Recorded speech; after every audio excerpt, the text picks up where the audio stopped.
বিসমিল্লাহির রহমানির রহিম। হে সমস্ত জগতবাসী, আজ আমি আপনাদের সামনে যে আলোচনাগুলো নিয়ে হাজির হলাম সেই আলোচনাগুলো অবশ্যই গুরুত্বপূর্ণ। ইনশাল্লাহ যেই গুরুত্বপূর্ণ আলোচনাগুলো করব সেটা হলো স্বপ্নের ব্যাখ্যা। যেই ব্যাখ্যাগুলো যদি আমরা বুঝে চলতে পারি, ইহকাল ও পরকাল আমাদের জীবন ধন্য হবে এবং সামনে কি হবে আল্লাহ এটাও স্বপ্নে জানাচ্ছে, কিন্তু সেইভাবে আমরা চলছি না, যার ফলে আমরা বিপদগ্রস্ত হতেই থাকি। আর আল্লাহকে বলি, আল্লাহ তুমি আমাদেরকে দেখলে না। আল্লাহ সবসময় দেখে, কিন্তু ইঙ্গিত করে, সেই ইঙ্গিতগুলো আমরা বুঝতে পারি না। দেখুন একটা বিষয়, যে মৃত কাফেরকে স্বপ্নে দেখলে আপনি কি বুঝবেন? মৃত কাফেরকে স্বপ্নে দেখলে আপনি এটাই বুঝবেন, যদি কোনো ব্যক্তি স্বপ্নে কোনো মৃতকে হাসতে দেখে, পরে আবার কাঁদতে দেখে, তবে এই ইঙ্গিত করে যে সে মুসলমান হিসেবে মৃত্যুবরণ করে নাই, নাউজুবিল্লাহ। আর যদি মৃতকে চেহারা কালো দেখা যায় তাহলে কি বুঝবো? তবে এটাও কুফরির অবস্থায় মৃত্যুর ইঙ্গিত করে, যেহেতু মহান আল্লাহ তাআলা বলেন, বস্তুত যাদের চেহারা কালো হবে তাদেরকে জিজ্ঞেস করা হবে, তোমরা কি ঈমান আনার পর কুফরি করেছিলে? মৃত কাফেরকে যদি ভালো অবস্থায় দেখা যায় তবে এটা তার সন্তানাদির উচ্চ মর্যাদা বোঝাবে, কিন্তু মহান আল্লাহর নিকট তার অবস্থা ভার বোঝাবে না। যদি কোনো ব্যক্তি স্বপ্নে মৃতকে বিমার বা তার গায়ে ময়লাযুক্ত কাপড় দেখা যায়, তবে বান্দার হক ছাড়া আল্লাহ, মহান আল্লাহ তাআলা ও তার মধ্যে দিনের সমস্ত হক রয়েছে, সে সম্পর্কে জিজ্ঞাসা হবে। এবার আসি, যদি কোনো ব্যক্তি স্বপ্নে মৃতকে ব্যস্ত বা ক্লান্ত দেখে তবে এটা কি বুঝবে? ওই ব্যস্ততা বা ক্লান্তির আলামত যাতে সে লিপ্ত রয়েছে।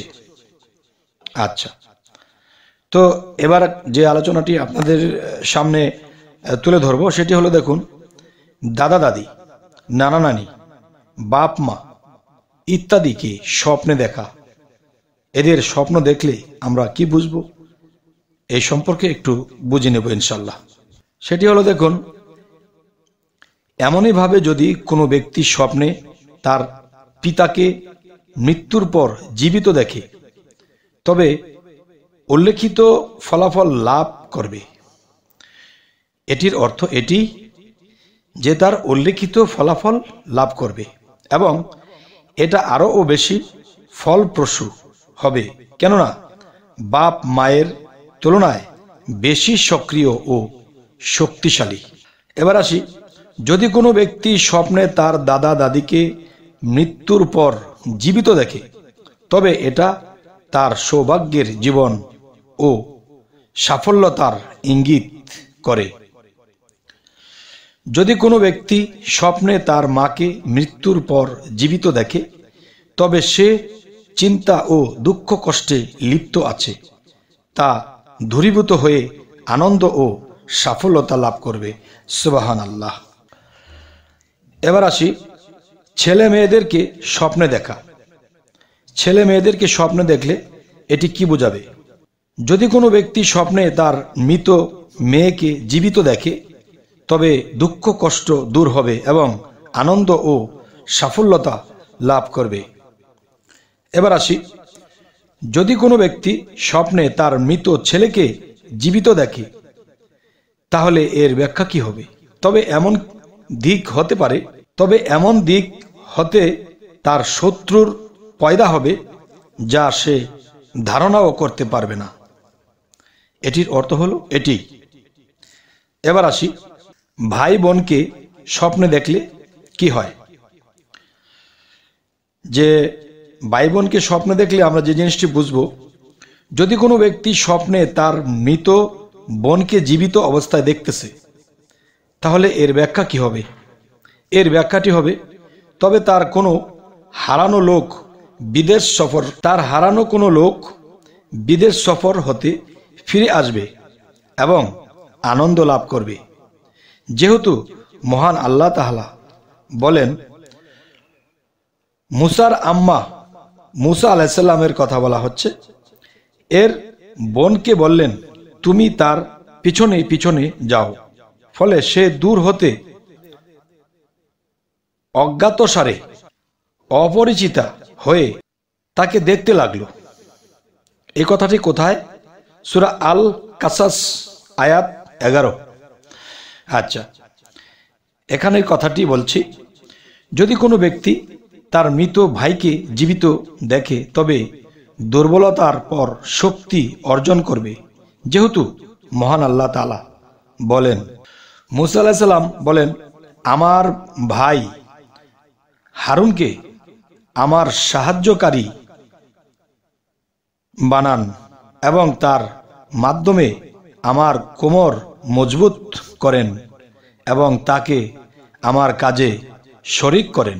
সূরা তোয়াহা আয়াত 30-31। আচ্ছা, এবার আসি মামা খালাদেরকে স্বপ্নে দেখা কি বুঝবো। এটি হলো, দেখুন, যদি কোনো ব্যক্তি স্বপ্নে মহিলাদের কাপড় সাদা দেখে তবে ধর্মীয় বিষয়ে আশা আকাঙ্ক্ষা পূর্ণ হবে। আর যদি কালো দেখে তাহলে কি হবে? তবে গান বাদ্য জাতীয় আশা পূরণ হবে। আর যদি পুরাতন ছেঁড়া ফাটা দেখে তখন কি বোঝার? তবে দরিদ্রতা ও চিন্তা ফিকিরের পতিত হবে। আর যদি ময়লাযুক্ত দেখে তবে গুনাহে লিপ্ত হবে।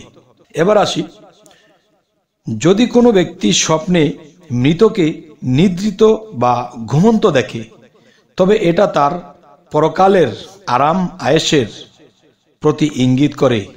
সুবহানাল্লাহ।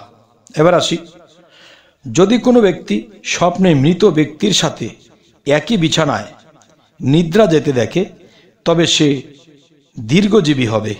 আলহামদুলিল্লাহ। এবার আসি, যদি কোনো ব্যক্তি স্বপ্নে মৃতকে জীবদ্দশায় যেখানে নামাজ পড়তে দেখত সে সেই জায়গায় ছাড়া অন্য কোথাও নামাজ পড়তে দেখে তবে এটার তাবির এটাই যে জীবদ্দশায় সে নেক আমল করেছিল বা সমস্ত ওয়াকফ বা দান খয়রাত করেছিল, তার সওয়াব তার নিকট পৌঁছেছে।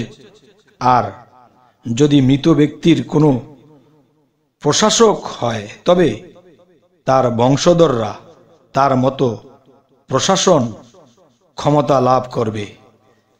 হে সমস্ত জগতবাসী, আজকের যে আলোচনাটি আপনাদের সামনে করলাম, এই আলোচনাটি আমরা কি বুঝবো?